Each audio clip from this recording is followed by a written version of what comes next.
Hey guys, Jen here from House of Littles. I know, long time no see. But I promise I'm going to make up for lost time today. Today I'm going to take you guys on a tour of our backyard homestead. I'm going to take you to our second garden site. And then I'm also going to take you out to our land and show you where our future homestead is going to be. Before I go out and take you outside and show you everything, our setup here at our house, and over to our other garden site and over to our land, I want to do a little background on us and talk about why we homestead and how we do it, because I think it's different for everybody. So for us, homesteading is that mentality of reusing things, repurposing things, and living as self-sufficiently as you can in the situation that you are in. More of a mindset of not having that disposable mentality and thinking that, oh, you're done with something, give it away, or just pitch it, throw it in the garbage. We reuse everything that we possibly can. Our garage is filled to the brim with stuff that my husband has collected, but as irritating as that can be sometimes, he has reused that stuff and made some beautiful things. And when something has failed, because we have a 125-year-old farmhouse, and when something goes, good luck finding a replacement. That doesn't cost an arm and a leg. So we started homesteading out of necessity. We were in a spot where my husband's paychecks were cut in half. He worked a job that was all commission for a while. Well, he had a base salary, and then he had commission on top of it, and then they got rid of the base salary but upped the commission, and then they changed commission brackets, and then they changed them again, and then they changed them again. Really what happened is his income cut in half, and then it cut in half again, and then it cut almost in half again. So we had to get real creative. I had to get real creative with how I was going to put food on the table, and that started with growing it ourselves. And he does hunt, but we made it more of a priority for him to get out there and hunt, so that we could have meat in the freezer. So that's kind of how we started homesteading. And now we have been very blessed for him to have found a job that not only provides for what we need, our necessities, but it also provides satisfaction and happiness for my husband, and that is just awesome. Every year our garden has grown, and I learned how to can. I had a good friend of mine teach me how to can, and where to start from. We started water bath canning. I have a stove that I cannot pressure can on. It is a glass top, and I don't know if it's rated to be able to. I really want to can meat. I really want to can venison, and I want to can all my green beans. I'm going to have green beans coming out of my ears this year, and I really want to can those. So, we'll see. Anyway, so here, the setup that we have is we have a large garden. We started with this little teeny tiny little 12 by 12 or so garden, and I planted way too much in it. I learned a lot that year. I failed a lot that year, but you know, you learn more from your failures than you do from your successes. I can plant a tomato plant, a little tomato plant. I can plant it in the ground and produce this 6-foot tall tomato plant that I get tons of stuff off of. Yay! And it worked, so I'm just going to do the same thing next year. If I plant that same tomato plant next year and it fails to grow, or it grows same height, still all lush looking and everything, but it doesn't have a good yield, or we get blight, or we get hornworms, or any other thing that's going to come plow through your garden and destroy everything. You learn in that. I learned that rotational gardening and companion planting are things that I really, really wanted to get into. So this year, I'm doing it. And it took me months to figure out how to work all that together, but I learned how, and I cannot wait to share it with you guys. That's why I'm starting now. I really want to start from the beginning with you guys so that you can see the whole process. So I'm going to turn you guys around, and I'm going to show you my homesteading planner and how we're going to set up our garden this year. Be nice to the cat, please. So here we go.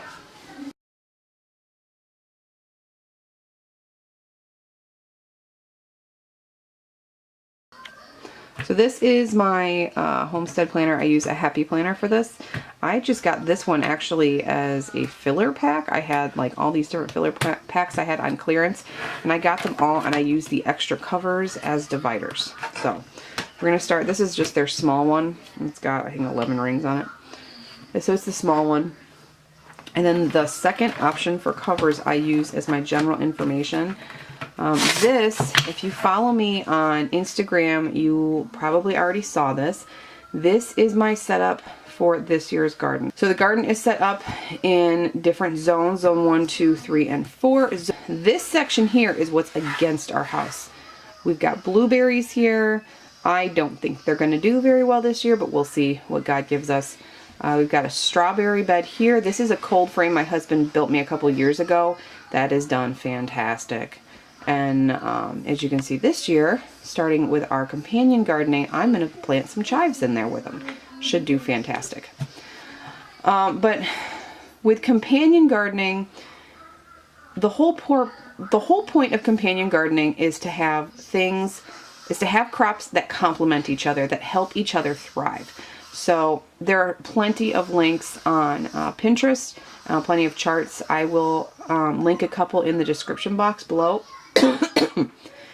that I referred to and used. I really didn't use too much in the way of Pinterest and YouTube. I've got quite a few homesteaders books. I will link my favorite ones that I use on a regular basis below. I got them off of Amazon.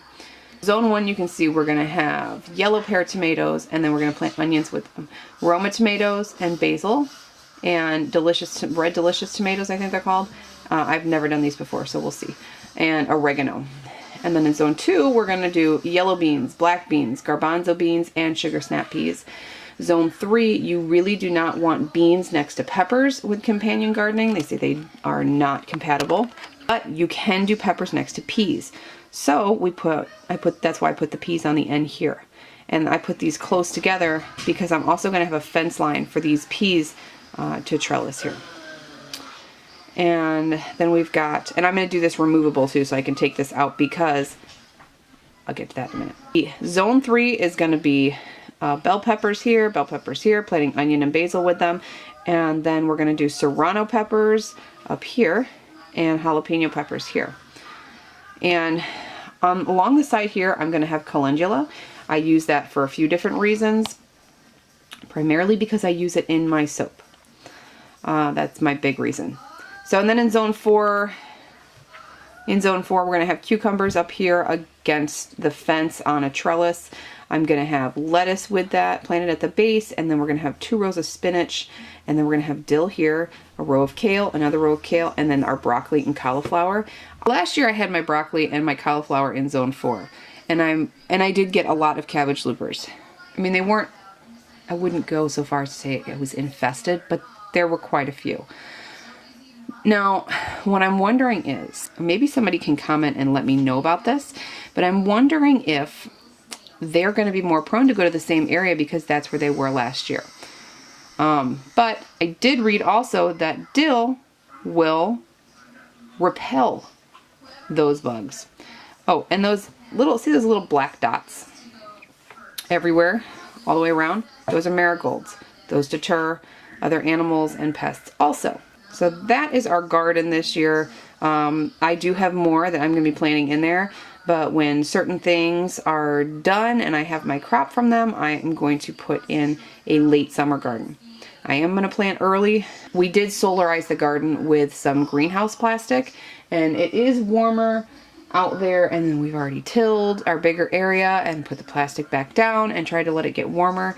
And we are in the process of weeding. We've got one more section, and then I want to put all the rabbit poop down and then till again, so that we can get our new fence up and get going on that. So we went through a lot of that. It took up a lot of time doing that, so I'll just show you real quick. I color code everything in my planning, so this is the way I've done it so that I don't have to look at seed packs every time I have a question. I've got everything right here. Crops are in black, seed spacing is in red, row spacing is in pink, germination is in green, days to maturity is light blue, and then any notes I have is in dark blue. So you see this? This is everything we're planning this year.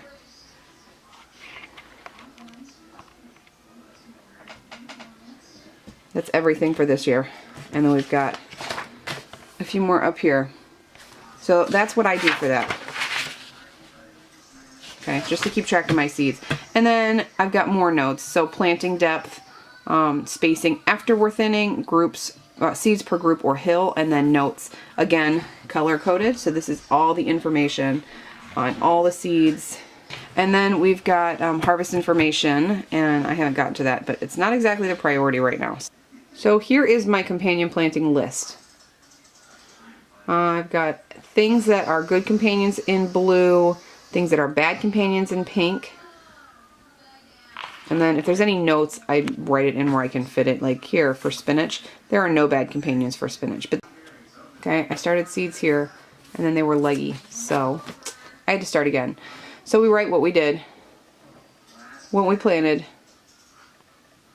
and what we've done here. And then if I've got any notes of things that I absolutely have to get done or buy, I will write it in the notes there. And then also for things that I learn, in throughout the month, I will make notes on. So notes that I have, facts on starting from seed, things that I want to make sure I remember. This is something I saw a couple, Road to the Farm and Tangi, the caver's wife. I saw them do that. I followed their channels and I saw them sprouting beans, and I really wanted to try it, and I ordered some. I just haven't done it yet. And I'm excited to start this one. This will be fun.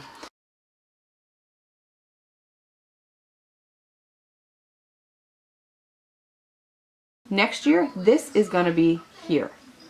Zone 1 is going to move to 2, Zone 2 is going to move to 3, Zone 3 is going to move to 4, you know, and it's just going to go like that year after year after year. The whole point of that is to create a permaculture, to create an environment where your good bugs can thrive and your plants can thrive, because the waste and breakdown from one plant is beneficial to the plants that are going to be in there the following year.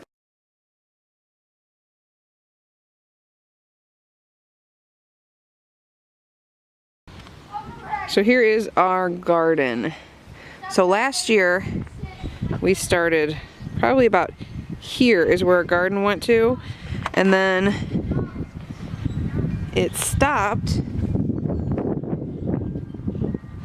to about here. Our garden was there. So last year we had a garden here, we had a garden here, and then we had the greenhouse here and quail in here, and we moved them to that area back in the backyard and turned all this over to here, and that was peppers and things.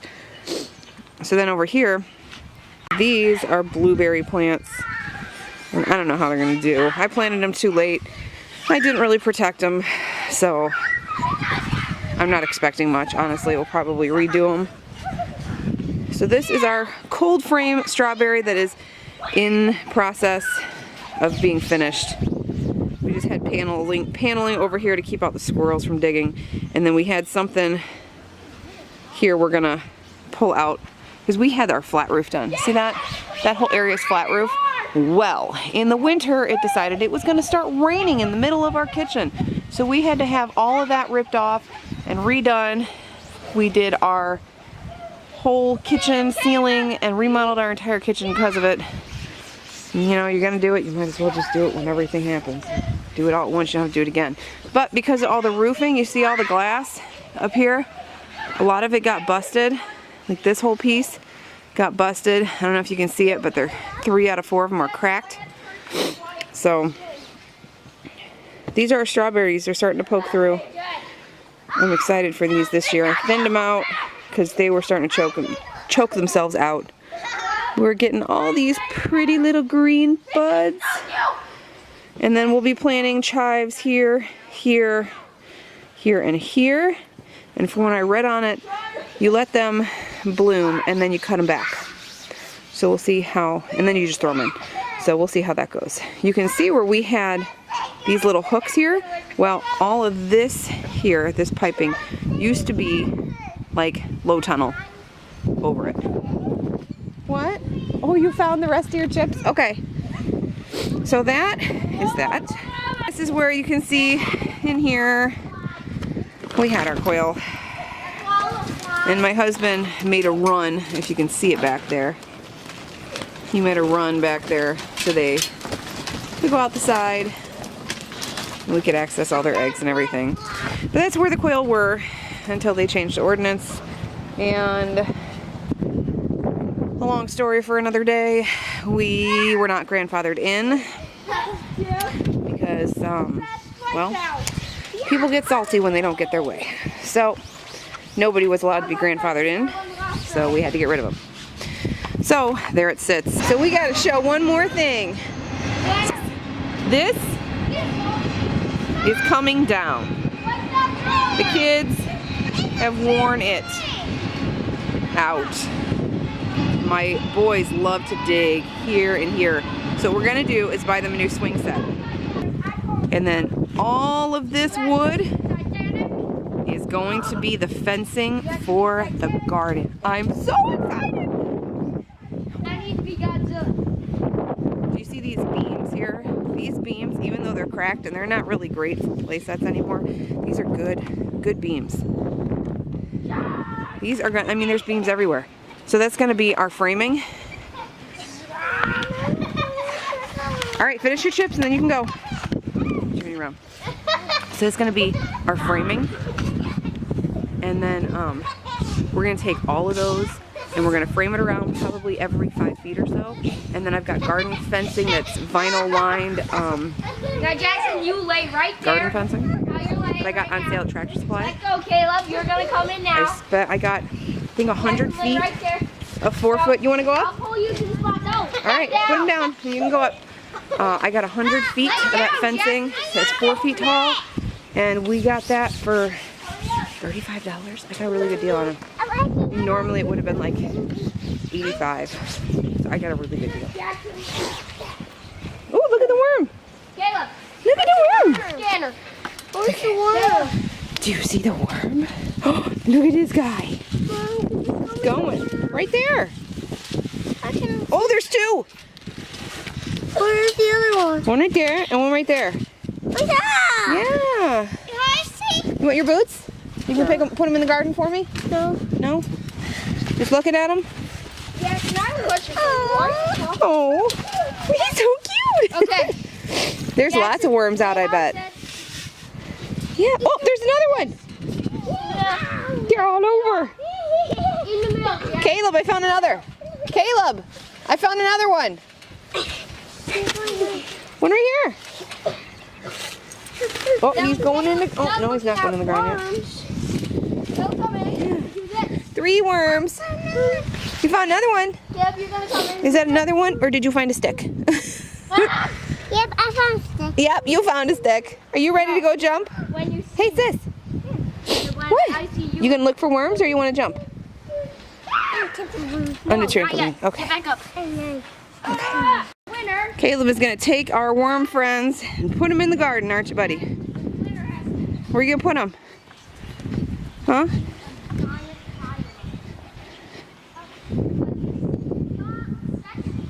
Yeah. Put them in there. Woohoo! They're gonna go find some good food. I'll dig a spot for them. Put some good worm poop in there. So that is our setup here at our house.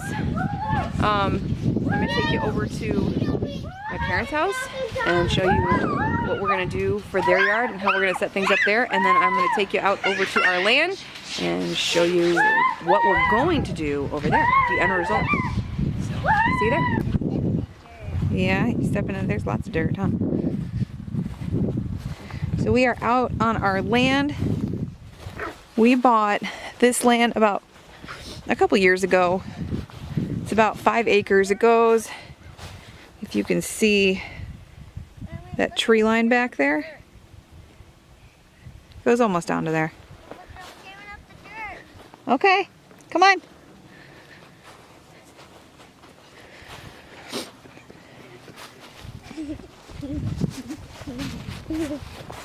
What do you hear? Okay, listen. There's just geese over there.